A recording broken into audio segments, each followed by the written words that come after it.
La situation des cartes d'électeurs est une situation extrêmement grave. Je suis ulcéré en pensant à cette situation. Et j'en suis arrivé à la conclusion qu'il y a une machination.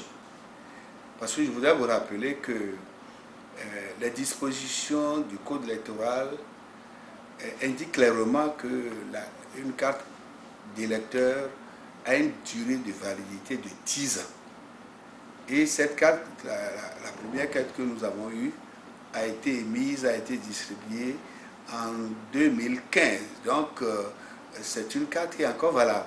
Donc, il n'y avait pas de raison de dire qu'on devrait changer cette carte-là. Soit.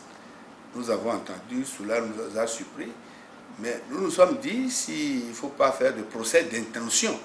Si tel est que, ces responsables sont habités par, disons, de bonnes intentions, il faut les laisser faire. S'ils veulent améliorer la qualité de la carte d'électeur, pourquoi pas. Mais ayant pris une telle décision, ils devraient prendre toutes les dispositions pour que tous les électeurs béninois aient leur nouvelle carte d'électeur. Mais nous nous sommes rendus compte parce que nous avons commencé à apprendre quelques rumeurs et nous sommes allés plusieurs fois au COSLEPI, mais le président du COSLEPI nous a toujours caché la vérité. Les cartes ne se faisaient pas, ne se produisaient pas. Et il n'a jamais voulu laisser les partis, ni les représentants des candidats aller visiter les ateliers de production. Et c'est là où on a commencé à s'inquiéter et de fil en aiguille, nous nous sommes rendus compte que c'était une machination, qu'il y avait quelque chose qui était louche. Donc finalement, tout le monde a appris que les cartes ne se produisaient pas. En tout cas, on faisait en sorte que cela se fasse très lentement pour qu'au bout de compte, on se retrouve dans une situation de cafouillage total. Au jour d'aujourd'hui, il y a à peine 6 départements qui ont leurs cartes produites.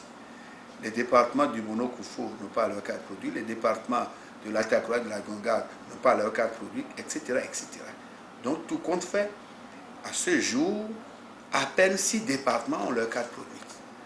Et la décision de la Cour constitutionnelle qui consiste à dire que l'on pourra voter avec les deux types de cartes est une décision qui pourrait conduire à des conséquences désastreuses.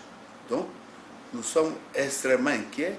Les candidats de la coalition de rupture sont inquiets. Et je pense que d'ici là, d'ailleurs, ils vont pousser un coup de gueule